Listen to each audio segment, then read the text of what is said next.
ஞானானந்தமயம் தேவம் நிர்மலஸ்படிகாகிருதிம் ஆதாரம் சர்வ வித்யானாம் ஹயக்ரீவம் பாஸ்மகே. நமஸ்காரம். அஸ்ட்ரோ டிவி நேயர்களுக்கு அஸ்ட்ரோ கேஎஸ் ஐயங்காரின் பணிவான நமஸ்காரங்கள். வார பலன் 11/3/2024 17/3/2024 வரலாம் உண்டான வாரத்திற்கு என்னென்ன பலன்னு பார்ப்போம். முதல்ல இந்த வாரத்தினுடைய கோல்சாரம் என்ன அப்படின்றத பார்ப்போம். அதற்கு பிறகு இந்த வாரத்தினுடைய விசேஷ நாட்கள் என்னென்ன வருது, அதற்கு பிறகு இந்த வாரத்தில் எந்தெந்த ராசிக்காரர்களுக்கு சந்திராஷ்டம நாட்கள் வருதுன்றதை பார்ப்போம். முதல்ல இந்த வாரத்தினுடைய கோல்சாரம் அப்படின்னு பார்க்கும்பொழுது, இந்த வாரம் காலபுருஷ தத்துவத்தின் முதல் ராசியான மேஷ ராசியில் குரு பகவானும், 6ஆம் இடம்னு சொல்லக்கூடிய கன்னியில் கேதுவும், மகரத்தில் செவ்வாய் உச்சம் பெற்றும், சனி சூரியன் சுக்கிரன் இந்த 3 கிரகங்கள், அதற்கு பிறகு கும்பத்திலையும், அதற்கு பிறகு மீனத்தில் புதனும் ராகுவும் இருக்குது. இந்த வாரத்தில் பார்த்தாலேயானால் 14ஆம் தேதி அன்னைக்கு சூரிய பகவான் கும்பத்திலிருந்து மீனத்துக்கு போகிறார். சௌரமான மாதம், அதாவது பங்குனி மாதம் பிறக்கிறது. இந்த காலகட்டம் மாசியும் பங்குனியும் கூடக்கூடிய காலம். இது காரடையான் நோன்பு அப்படின்னு சொல்லுவாள். மாசியும் பங்குனியும் கூடுறது, இந்த சரடு கட்டுறது அதெல்லாம் சொல்லுவாள். இதை தவிர செவ்வாய் பகவான் மகரத்திலிருந்து கும்பத்துக்கு போகிறார். சூரிய பகவான் கும்பத்திலிருந்து மீனத்துக்கு போகிறார். இந்த வாரத்தில் வரக்கூடிய பெயர்ச்சிகள் அப்படின்னு பார்த்தாலேயானால் இதுதான். சந்திர பகவான் அதிவேகமாக செல்லக்கூடிய கிரகம் அப்படின்றவர் மீன ராசி பூரட்டாதி நட்சத்திரத்திலிருந்து திருவாதிரை நட்சத்திரம் மிதுன ராசி வரலும் போகிறார். இந்த வாரத்தில் நடக்கக்கூடிய மாற்றங்கள், கிரக மாற்றங்கள் இதுதான்.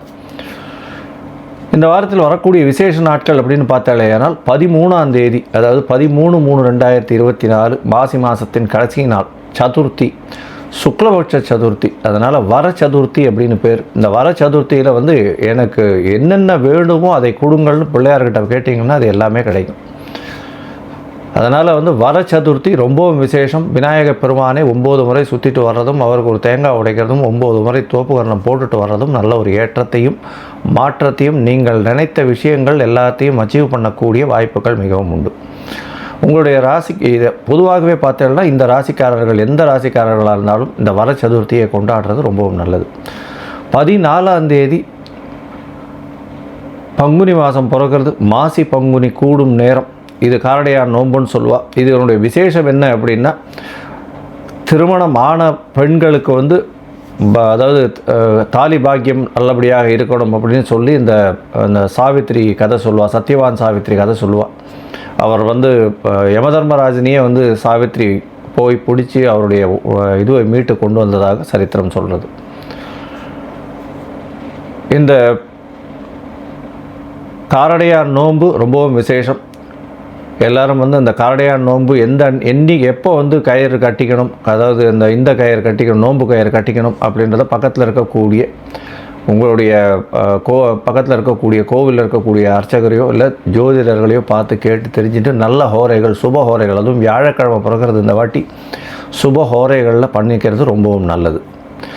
இந்த வாரத்தில் பார்த்தாலேனால் 15ஆம் தேதி சஷ்டி விரதம். சஷ்டியில் விரதம் இருந்தால் அகப்பையில் வரும் அப்படின்னு சொல்லுவாங்க. குழந்தை பிராப்தி இல்லாதவர்களுக்கு குழந்தை பிராப்திக்காக விரதம் இருக்கிறது அப்படின்றது ரொம்பவும் முக்கியம். சஷ்டியில் விரதம் இருக்கிறதன் மூலியமாக குழந்தை பிராப்தி ஏற்படக்கூடிய பாக்கியம் உண்டு. இதை தவிர சஷ்டியில் விரதம் இருக்கிறதன் மூலியமாக எதிரிகள் அற்ற நிலை இருக்கக்கூடிய காலகட்டமாக அமையும். இது ஒரு பெரிய ஏற்றத்தை கொடுக்கக்கூடிய நாள். முருகப்பெருமானுடைய அறுபடை வீடுகள்லையும் எல்லாமே ரொம்பவும் விசேஷமாக இருக்கும். எல்லா முருகன் கோவிலையும் ரொம்பவும் விசேஷம் இருக்கும். கந்த சஷ்டி கவசம் இன்றைக்கி படிக்கிறது ரொம்பவும் நல்லது. அதாவது சஷ்டி அன்னைக்கு ரொம்பவும் நல்லது. இந்த வாரத்தில் பார்த்தாலேயானால் எந்தெந்த ராசிக்காரர்களுக்கு சந்திராஷ்டமம் அப்படின்னு பார்க்கும்பொழுது, சிம்ம ராசிக்காரர்கள், கன்னி ராசிக்காரர்கள், துலா ராசிக்காரர்கள் மற்றும் விருச்சிக ராசிக்காரர்கள், இந்த 4 ராசிக்காரர்களுக்கு சந்திராஷ்டமம். சந்திராஷ்டமம்னா உங்களுடைய பிறந்த ராசியிலிருந்து சந்திர பகவான் 8ஆம் இடத்துல மறையக்கூடிய காலகட்டத்தை சந்திராஷ்டமம்னு சொல்கிறோம். சந்திர பகவான் மதிகாரகன் அப்படின்றதுனால மதி மயங்கி இருக்கக்கூடிய காலகட்டத்தில் புதிய முடிவுகள் வேண்டாம், பெரிய வெளிநாடு வெளியூர் பிரயாணம் வேண்டாம், யாருக்கும் ஜாமீன் கையெழுத்து போட தேவையில்லை, தேவையற்ற விஷயங்களில் தலையிடுவது தேவையில்லை. இது எல்லாத்தையும் வலியுறுத்தி சொல்கிறோம். ஒருவேளை நீங்கள் வெளிநாடு போகணும், புதிய முடிவை எடுக்க வேண்டிய கட்டாயத்தில் தள்ளப்படுறீங்க அப்படின்னும் பொழுது சந்திர பகவானுக்கு உண்டான எளிய பரிகாரம் அப்படின்னு சொல்லக்கூடிய தண்ணீர் பாட்டில், தண்ணீர் வந்து வாங்கி ஒரு 10 பேருக்கு தானம் பண்ணுங்க. அதுவும் வெய்ய காலம் வேறு வர ஆரம்பிச்சுடுது. அதனால் ஒரு 10 பேருக்கு உங்களால் முடிஞ்சது ஒரு வாட்டர் பாட்டிலில் இல்லை தண்ணீர் வந்து தானம் பண்ணுறதன் மூலியமாக சந்திர பகவானுக்கு உண்டான எளிய பரிகாரமாக சொல்லப்படுகிறது. அந்த தண்ணீர் பாட்டில் தானம் பண்ணுறது இந்த வழிப்போக்கர்கள் அந்த மாதிரி வந்து ஏதாவது கோவிலுக்கு போகிறவா ஏதாவது இது பண்ணுறவா அவளுக்கு கொடுக்குறது ரொம்பவும் நல்லது. இந்த வாரத்தில் பார்த்தீங்கன்னா மேஷம் முதல் மீனம் வரை எப்படி இருக்குது அப்படின்றத பார்க்கலாம். அதற்கு முன்னாடி என்னுடைய மொபைல் நம்பர் ஸ்க்ராலிங்கில் இருக்கும். உங்களுக்கு அஸ்ட்ராலாஜிக்கல் கன்சல்ட் தேவைப்பட்டதுன்னா எனக்கு ஃபோன் பண்ணுங்க. உங்களுடைய date, time, place of birth, உங்களுடைய நேமு, பேரண்ட்ஸ் நேம் அனுப்பிச்சேலையானால் என்னுடைய சார்ஜஸ் என்ன, கட்டணங்கள் என்ன அப்படின்றத போடுறேன். உங்களுடைய ராசியையும் லக்னத்தையும் கணித்து அதற்கு உண்டான சந்தி இருக்கா அப்படின்றத பார்த்து, பாத சந்தி, லக்ன சந்தி, அதை தவிர வந்து ஒரு ராசியிலையும் வந்து ஒரு நட்சத்திர சந்தி வருதா அப்படின்றதையும் பார்த்து, உங்களுக்கு உண்டான தசாபுக்தி அந்தரம் சூக்ஷ்மம் என்ன அப்படின்றதையும் பார்த்து, இன்றைய கோல்சார பிரகாரம் எப்படி இருக்குது அப்படின்றதையும் பார்த்து, உங்களுக்கு உண்டான எளிய பரிகாரங்கள் உங்களுடைய பிரச்சனைக்கு தீர்வுகளாக நான் என்னால் முடிஞ்சது சொல்கிறேன். இப்போது மேஷம் முதல் மீனம் வரை 11/3/2024 முதல் 17/3/2024 வரை உண்டான நாட்களுக்கு எப்படி இருக்குன்னு பார்க்கலாம்.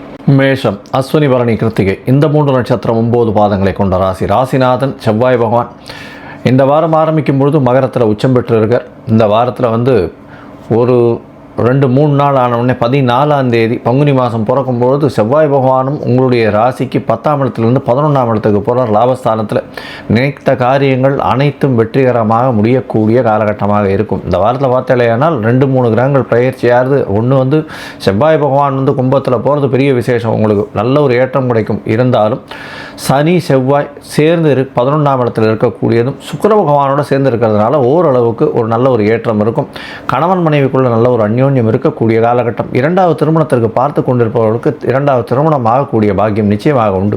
உங்களுடைய ராசிக்கு 11ஆம் இடம் அதிகமாக வலுப்பெற்று சுபப்பெற்று இருக்கக்கூடிய காலகட்டமாக இருக்குது. ஏன்னா இந்த வாரத்தில் பார்த்தாலேயானால் 14ஆம் தேதி அன்னைக்கு வந்து செவ்வாய் பகவான் உங்களுடைய ராசிக்கு 11ஆம் இடத்துல வர்றதும் சூரிய பகவான் உங்களுடைய ராசிக்கு 12ஆம் இடத்துக்கு வர்றதும் பெரிய விசேஷம். இதன் மூலியமாக பார்த்தாலேயானால் பண வருமானத்திற்கு தட்டுப்பாடு இருக்காது. தொழிலில் பெரிய அபிவிருத்தி இருக்கக்கூடிய காலகட்டமாக இருக்கும். உடல் நலத்தில் நல்ல ஒரு ஏற்றம் இருக்கக்கூடிய காலகட்டமாக இருக்கும். குடும்பத்தில் நல்ல ஒரு அமைதி இருக்கக்கூடிய காலகட்டமாக இருக்கும்.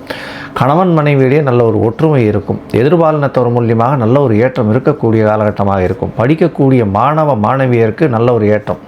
என்னென்னா இந்த காலகட்டத்தில் பார்த்தோன்னா புத பகவான் நீச்சம் பெற்றிருந்தாலும் 12ஆம் இடத்துல குருவினுடைய வீட்டில் இருக்கிறது ரொம்பவும் விசேஷம். இருந்தாலும் 12ஆம் இடத்துல மறைந்து இருக்கிறதுனால வெளிநாடு வெளியூர் சென்று படிக்கக்கூடிய பாக்கியம் நிச்சயமாக வரும். வெளிநாட்டு போகக்கூடிய வாய்ப்புகள் இந்த மேஷராசிக்காரர்களுக்கு, அதாவது வீட்டை விட்டு பிரிந்து வெளிநாடு போகக்கூடிய வாய்ப்புகள், படிப்புக்குன்னு போகக்கூடிய வாய்ப்புகளும் சரி, அது தவிர வேலைக்குன்னு பார்த்து போகக்கூடிய வாய்ப்புகளும் நிச்சயமாக இந்த காலகட்டத்தில் நிச்சயமாக நடக்கும். இந்த வாரத்தில் பார்த்தாலேயானால் உங்களுடைய ராசிக்கு, அதாவது அதிவேகமாக செல்லக்கூடிய கிரகமான சந்திர பகவான் உங்களுடைய ராசிக்கு 4ஆம் அதிபதினு சொல்லக்கூடியவர் இந்த வாரத்தில் வந்து 12ஆம் இடத்துல இந்த வாரத்தை ஆரம்பிக்கிறார். 11/3/2024 17/3/2024 வரலும் உண்டான நாட்களில் 12ஆம் தேதி கார்த்தால ஒரு 11:30 மணி வரலும் பார்த்தாலேயானால் சந்திர பகவான் உங்களுடைய ராசிக்கு 12ஆம் இடத்துல இருக்கிறது விசேஷம். 12ஆம் இடத்துல வந்து புதன், ராகு மற்றும் சந்திர பகவான் 3 கிரகங்கள் சம்மதத்தோடு இருக்கார். அதற்கு பிறகு 12ஆம் தேதிக்கு அப்புறமா, அதாவது கார்த்தால 11:30 மணிக்கு அப்புறமா வந்து சந்திர பகவான் உங்களுடைய ராசியிலேயே வரார். குரு சந்திர யோகம் அமையிறது. குரு சந்திர யோகம், கஜகேசரி யோகம் அமையக்கூடிய காலகட்டம். தாயின் உடல்நிலையில் நல்ல ஒரு ஏற்றம் இருக்கும். ஒரு திரிகோணாதிபதியும் கேந்திராதிபதியும் சேர்ந்து இருக்கிறதுனால உங்களுடைய திங்கிங் எல்லாமே வெற்றிகரமாக இருக்கக்கூடிய வாய்ப்புகள் நிச்சயமாக உண்டு. ஏன்னா 9ஆம் அதிபதி பாக்யஸ்தானாதிபதி, பாக்யாதிபதினு சொல்லக்கூடிய குரு பகவானும் சந்திர பகவான் உங்களுடைய ராசிக்கு 4ஆம் அதிபதியும் நிற்கிறதுனால நல்ல ஒரு ஏற்றம் இருக்கும். இதன் மூலியமாக பார்த்தாலேயானால் எதை நினைத்தாலும் வெற்றி பெறக்கூடிய வாய்ப்புகள் உண்டு. திருமண யோகம் வந்தாச்சு. திருமணத்திற்கு பார்த்து கொண்டிருப்பவர்களுக்கு நிச்சயமாக திருமண யோகம் கண்டிப்பாக இப்போ ஃபிக்ஸ் பண்ணி வச்சுக்கோங்க. சித்திரை மாதத்தில் நிச்சயமாக கல்யாணம் பண்ணிக்கலாம். உங்களுடைய ராசிக்கு பார்த்தாலேயானால் 15ஆம் தேதி அதிகாலை ஒரு 2:30 மணியிலிருந்து 17ஆம் தேதி கார்த்தால ஒரு 9:30 மணி வரலும் சந்திர பகவான் உங்களுடைய ராசிக்கு 2ஆம் இடத்துல இருக்க, 2ஆம் இடத்துல ரோகிணி நட்சத்திரத்தில் உச்சனம் பெற்று இருக்கக்கூடிய காலகட்டம். ரிஷபத்தில் சந்திர பகவான் இருக்கிறது ரொம்பவும் ஏற்றம். ராசிநாதன் மூலியமாக பார்க்கப்படுகிறார். அதாவது 4ஆம் பார்வையாக செவ்வாய் பகவான் ராசிநாதன் பார்க்குறார். இதன் மூலியமாக என்ன அப்படின்னா சந்திர மங்கள யோகம் அமையிறது. இதன் மூலியமாக புதிய வீடு மனை வாங்கக்கூடிய பாக்கியம், வீட்டு விற்கணும்னு பார்த்துட்டு இருக்கீங்கன்னா ரியல் எஸ்டேட் ஓனர்ஸ் இந்த மாதிரி இருக்கிறவங்களுக்கெல்லாம் நல்ல ஒரு ஏற்றம் கிடைக்கக்கூடிய காலகட்டமாக இந்த வாரம் அமையிறது.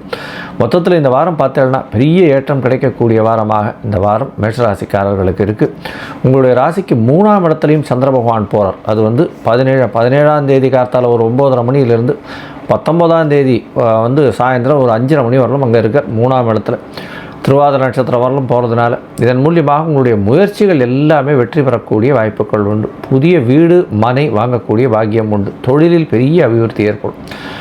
மொத்தத்தில் இந்த வாரம் பெரிய ஏற்றத்தை காண போகிறீங்க. முருகன் கோயிலுக்கு போயிட்டு வாங்கும். நல்ல ஒரு ஏற்றம் கிடைக்கக்கூடிய வாரமாக இந்த வாரம் அமைகிறது. ஏன்னா சஷ்டி விரதம் வேறு வருது. நல்ல ஒரு ஏற்றம் கிடைக்கக்கூடிய வாரமாக இந்த வாரம் அமையும்.